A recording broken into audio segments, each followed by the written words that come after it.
Prophet ﷺ commanded to read or to recite? They say he was unlettered and there was no book at that time. What does it mean?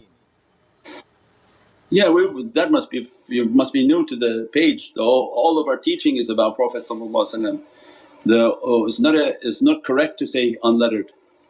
That Prophet has knowledge of beginning and end, that all knowledge is inside of Prophet. Every alphabet and huruf is made from the light of Prophet. Every angel is made from the light of Prophet. The arsh is made from Prophet. The Baytul Mahmur and the Kaaba is made from Prophet. So he is knowledge. So yeah, that's not the correct understanding. Ummi means alaf and mim, and that nobody between alaf and mim ever had access to the ears of Prophet. That's what Allah is clarifying by kalam ummi, is between alaf to my mim nothing has touched his ears, does not listen to anyone but me, Divinely Presence. And alam bi-shadid al-quwwa, Allah I think in Surah 53 describes the Nur Ahmad, that he is one whom has been taught by, and Allah describes himself as shadid al-quwwa, that by an immense power. No one else has access to the ears of Prophet. That's what makes the Rasul samina wa ata'na, that there can be nothing in between Allah's speech and the hearing of Prophet. Allah forbid that and blocked it, and that's why we say, unzur halana, that, Ya Sayyidi Ya Rasul Kareem, that grant from your eyes to be upon me. We never asked Prophet if he would listen to us, it's not ever anything polite or understandable, that the listening and the faculty of listening is solely, completely for Allah. As a result of that perfection, that soul is the only one that talks for Allah and talks on behalf of Allah throughout creation, to the angels, to the Prophets, and throughout all of heavens. And that's why Prophet described, I'm a Rasul before Adam was between clay and water, means my station is of an ancient reality in the world of light, ya Jabar. And Hadith Jabar describes that reality. What was the question? Was Prophet ﷺ commanded to read or to recite?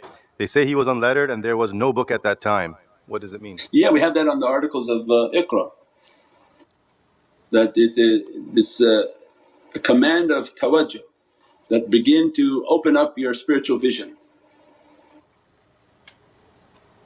That Prophet's vision is to open what he had to open by command of Allah. So these are the powers, and these are 6 powers opening up all these realities.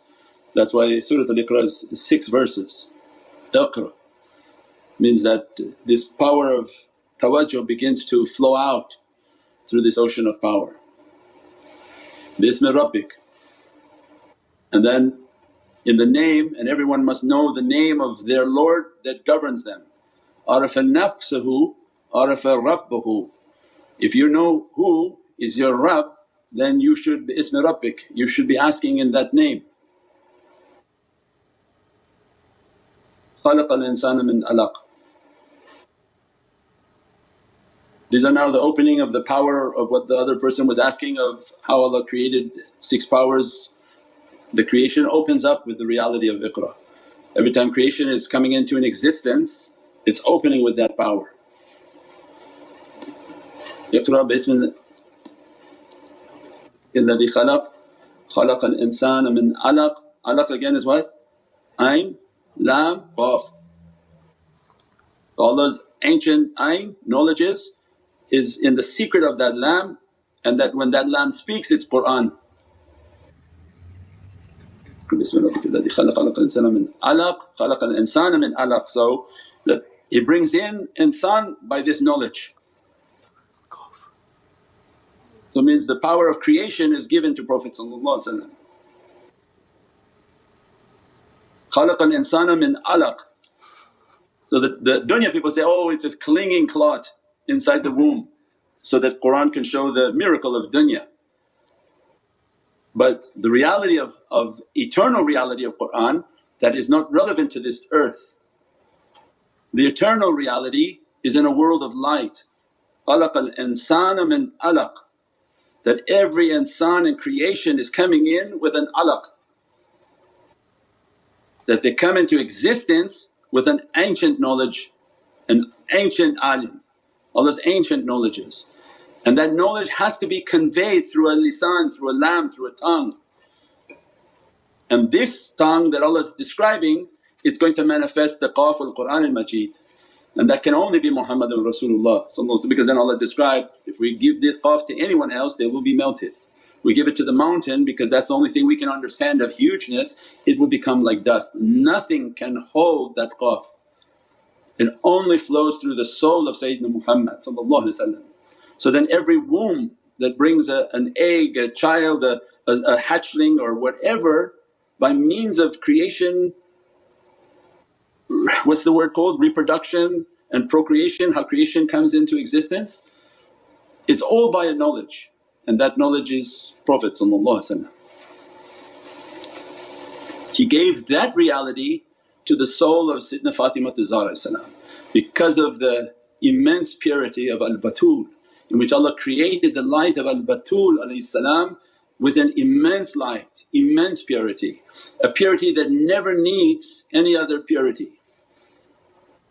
Doesn't need to be purified like dunya people, it's eternally purified. And she holds the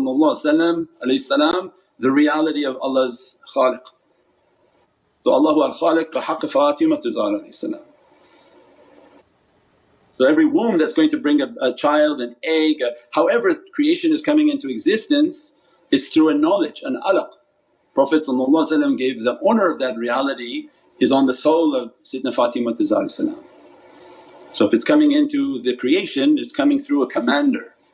It means the commander of that reality, the queen of that reality, Sayyidatina Fatimatu Zahra. Allahu al-Khaliq. خَلَقَ الْإِنسَانَ مِنْ alaq.